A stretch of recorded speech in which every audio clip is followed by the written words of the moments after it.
Hyderabad central యూనివర్సిటీలో eagle team దాడులు కలకలం రేపాయి. యూనివర్సిటీ ప్రాంగణంలో డ్రగ్స్ వినియోగంపై అధికారులు తనిఖీలు చేపట్టారు. ఈ తనిఖీల్లో హెచ్సియు విద్యార్థికి గంజాయి పాజిటివ్ గా నిర్ధారణ అయినట్లు సమాచారం. గంజాయి విక్రయిస్తున్న డ్రగ్ పెడ్లర్ ను ఈగల్ టీం అదుపులోకి తీసుకుంది. అసోం నుంచి గంజాయిని తీసుకొచ్చి హెచ్సియులో విక్రయిస్తున్నట్లు ప్రాథమికంగా గుర్తించినట్లు తెలుస్తోంది. ఇక డ్రగ్స్ సరఫరా వెనుక మరెవరైనా ఉన్నారా, యూనివర్సిటీలోకి గంజాయి ఎలా చేరుతోంది అనే కోణాల్లో అధికారులు దర్యాప్తు చేస్తున్నారు. డ్రగ్స్ వినియోగం సరఫరాపై మరింత లోతుగా విచారణ కొనసాగుతోంది. ఇక ఇదే అంశంపై పూర్తి డీటెయిల్స్ మా ప్రతినిధి శివ లైవ్ లో అందిస్తారు. శివ, చెప్పండి, ఆ డ్రగ్స్ యూనివర్సిటీలోకి ఎలా చేరుంటాయంటారు?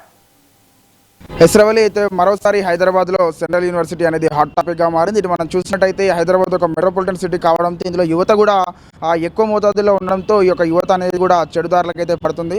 అది అందరికీ తెలిసింది. అయితే మనం చూసినట్లయితే నిన్న హెచ్సి యూనివర్సిటీలో, హైదరాబాద్ సెంట్రల్ యూనివర్సిటీలో ఒక పర్సన్ దగ్గర అయితే సుమారు 5 గ్రాముల వరకు కూడా గంజాయి దొరికినట్టుగా అయితే ఈగల్ టీం అయితే గుర్తించడం అయితే జరిగింది. వాటిని ఏమంటే అదుపులోకి కూడా తీసుకోవడం అయితే జరిగింది. ఇది మనం చూసినట్టయితే హైదరాబాద్లో ఇటువంటి మనం బాగా చూస్తూనే ఉంటాం. ఇటు మాతపూర్, హైటెక్ సిటీ, గచ్చిబౌలి ఇటువంటి ఏరియాలో పబ్స్ కూడా ఎక్కువ ఉండడంతో ఇటు డ్రగ్స్ మరియు గాంజా సరఫరాలు ఎక్కువగా జరుగుతూ ఉంటాయి. కాబట్టి ఈ నేపథ్యంలో ఇటు నార్కోటిక్స్ కానీ, ఇటు నార్కోటిక్ టీం కానీ, అటు తర్వాత మనం చూసినట్లయితే ఈగల్ టీం కూడా కొన్ని బృందాలుగా డివైడ్ అయ్యి ఇటు పెట్రోలింగ్తో పాటు పలు చోట్ల సోదాలు కూడా చేస్తూనే ఉంటుంది. అందులో భాగంగానే ఇటు మనం చూసినట్టయితే ఒక వ్యక్తి పైన అనుమానం రావడంతో ఈ యొక్క హైదరాబాద్ సెంట్రల్ యూనివర్సిటీలో అతను అయితే పట్టుకోవడం అయితే జరిగింది. సో అతని దగ్గర వాళ్ళు విచారణ చేపట్టగా అతను ఒక హస్తం నుంచి అయితే ఈ యొక్క సంబంధించిన ఏవైతే మాదక ద్రవ్యాలు ఉంటాయి ఇవన్నిటి కూడా సరఫరా అవుతున్నట్టు కూడా అయితే వాళ్ళు గుర్తించారు. తర్వాత ఇక్కడ చూసినట్టయితే అతనైతే విచారిస్తున్నారు. ఎందుకంటే హైదరాబాద్ సెంట్రల్ యూనివర్సిటీ అనేది ఒక మనిషి కూడా లోపలికి అయితే వెళ్ళడానికి ఆస్కారం లేని యొక్క సిచ్యువేషన్ మనం అక్కడ చూస్తుంటాం.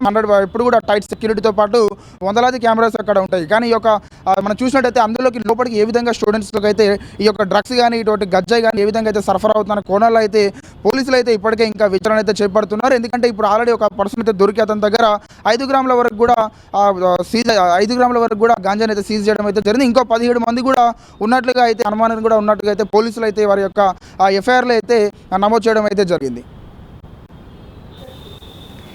మరి అతనితో పాటు 17 మంది కూడా పట్టుబడ్డారు. వీరిని కౌన్సిలింగ్ ఇచ్చి వదిలేస్తారా, లేకపోతే కేసు నమోదు చేసే అవకాశం ఉందంటారా శివ?